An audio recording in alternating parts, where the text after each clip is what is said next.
নির্জন রাত, চারিদিকে নিস্তব্ধতা। হঠাৎ একটা ফোন কল, কিছু না বলা গল্পের শুরু। হ্যালো,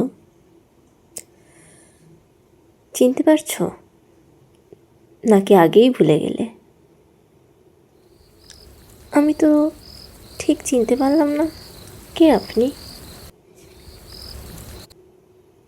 এভাবে একে অপরের কথোপকথন শুরু হলো। এইভাবে কিছুদিন চলার পর হঠাৎ একদিন ফোনের সেপাশের মানুষটি বলে,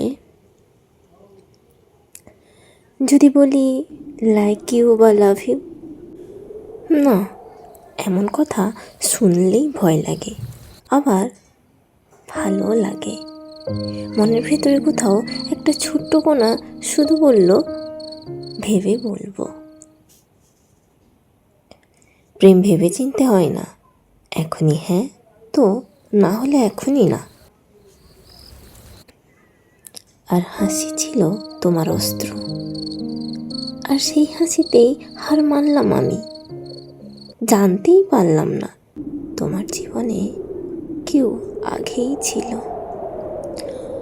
অচেনা ভুলের মতো তোমাকে আপন ভেবেছিলাম আমি।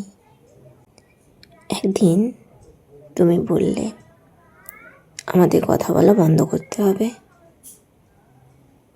কেন বলো? সম্ভব না, এই কথাটুকুই শুনতে হলো। কারণটা জানার অধিকারও কি আমার ছিল না? হয়তো সেদিন সত্যিটা বললে আমি অনেক আগেই এগিয়ে যেতে পারতাম। একটা কথা বললে শেষে, আমি তোমাকে ভালো রাখতে পারবো না। এটাই ছিল আমার প্রথম প্রেম, এটাই ছিল শেষ। তবু বিশ্বাস করি ভালোবাসা আবার ফিরে আসবে, নতুন কোনো আলোয়, নতুন কোনো হৃদয়ে।